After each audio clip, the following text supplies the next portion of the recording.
مثل هر روز داشتم تو یوتیوب دنبال یه ایده میگشتم که یه ویدیو بسازم برای شما عزیزان. تصمیم گرفتم که یه عبارت خیلی مهم رو سرچ بکنم. توی یوتیوب سرچ کردم افزایش بازدید یوتیوب و به یه ویدیویی برخوردم که تا الان نزدیک 100,000 تا بازدید گرفته از یکی از استادای بزرگ یوتیوب که واقعا دمش گرم، من کلی ازش یاد گرفتم و هم ویدیو رو دیدم و هم توی کامنت ها دنبال یه نتیجه گشتم، چون خودش تو ویدیو توضیح داده بود که این کارو باید انجام بدید و به یه چیز خیلی جالب برخوردم و یه جوری خندم گرفت و خواستم که اینو با شما هم در میون بذارم و به این نتیجه برسیم که آیا واقعا این کار درسته یا نه. بریم با هم دیگه ویدیو رو ببینیم. این ویدیو راهکار طلایی افزایش بازدید یوتیوب. گفته به این روش بازدید کانال یوتیوب رو چند برابر کن. 106,000 تا بازدید گرفته، حدوداً 2021 آپلود شده، همون سالی که تقریبا کانالمو من ساختم، 5 سال پیش تقریبا. بریم یه خلاصه ای از مطالب ویدیو رو ببینیم. ویدیو کلا 2 دقیقه است ولی خب من خلاصش رو بهتون نشون میدم. سلام، تو این ویدیو میخوام بهتون یه روشی رو معرفی بکنم که واقعا من ازش جواب گرفتم و بازدید کانالمو منفجر کرد. و اگه شما یوتیوبر تازه‌کار هستین و میخواین بازدید کانالتون خیلی سریع رشد بکنه و تو یوتیوب پیشرفت کنید، این ویدیو رو تا انتها ببینید. روشی که میخوام تو این ویدیو بهتون معرفی بکنم چیزی نیست جز آپلود روزانه ویدیو. خب داره میگه آقا دیلی ویدیو بذارید. تا اینجاش هیچ مشکلی نداره، دمتم گرم چون جواب میده. روشی که من واقعا تونستم ازش این نتیجه خیلی خوب بگیرم. روزای اولی که شروع کردم فکر نمی‌کردم که اینقدر این کار نتیجه داشته باشه و خب ممکنه که شما الان شروع بکنید مثلا از امروز تصمیم بگیرید این کار انجام بدید، مثلا هفته اول خیلی نتیجه نگیرید و بذاریش کنار. پس بهتون هشدار میدم که اگر شروع کردین اوایل نتیجه گرفتید به هیچ وجه این کارو کنار نذارید، چون توی در واقع بازه مثلا 15 روز دوم تازه نتایج جالب اتفاق میفته. این کارو چطوری میتونید انجامش بدید؟ بهترین کاری که میتونید بکنید اینه که زمان ویدیوتون رو کاهش بدید، چون واقعا کار تدوین و آماده کردن ویدیو به صورت روزانه کار خیلی سختیه. تا اینجا هم به نظر من میتونه درست بگه، اما تبصره داره.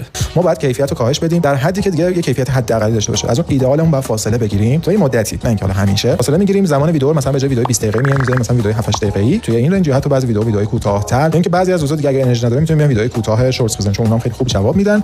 اولا که کسی که یوتیوبر تازه کاره و اصلا هنوز وارد دنیای یوتیوب شده و نمیدونه چی به چیه، تازه داره آزمون خطا میکنه، نمیتونه 30 روز 30 تا ویدیو آماده کنه. هم من میدونم هم شما میدونید. حالا اصلا گیرم هم که بتونه آماده بکنه. داره میگه کیفیت ویدیوهاتو بیار پایین، تایم ویدیوهات هم بیار پایین، ولی هر روز آپلود بکن. چقدر احتمال داره یه نفر موفق بشه؟ من توی کامنتاش داشتم میگشتم، یه مثال همین تازگی کانال زده، یه بنده خدایی و دیلی ویدیو گذاشته، مدت زمان ویدیوهاش هم 6 7 دقیقه 7 8 دقیقه است و خندم گرفت اون کانالو دیدم. بریم با هم دیگه کانالشو ببینیم. اینجا کامنت گذاشته یه ماه دارم آپلود میکنم مشتی.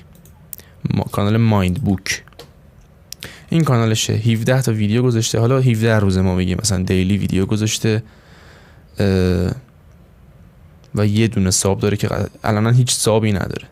ببینید 2 تا ویو، نو ویو، یه دونه. اصلا ما میگیم ویدیوهاش هم با ای آی ساخته. خب طبیعتا ویدیویی که حتی الگوریتم هم نمیتونه پیشنهادش بده به بقیه و هیچ ویویی دریافت نمیکنه، طبیعتا ویدیو ضعیفیه، یعنی از لحاظ قدرت، از لحاظ کیفیت خیلی پایینه. بنابراین شما از همین مثال میتونی این داستان رو رد بکنی که آقا شما اگه آشغال بسازی ولی هر روز آپلود بکنی کانال رشد میکنه. به نظر من اصلا اینجوری نیست. به نظر من آقا تو همون ماه اولی که یوتیوب شروع کردی با 4 تا ویدیو شروع کن، هفته یه دونه ویدیو بساز، ولی 100 تو بذار، سعی کن با تمام کیفیتی که میتونی بسازی و اصلا خودتو محک بزنی، علاوه بر آزمون و خطا خودتو محک بزنی که آقا تو چقدر میتونی یه ویدیو خوب طراحی بکنی. این صرفا نظر من بود، ولی دارم میگم دیگه یوتیوب شاید 4-5 سال پیش اینجوری بوده باشه که تو با آشغال ساختن هم میتونستی رشد بکنی، با منظم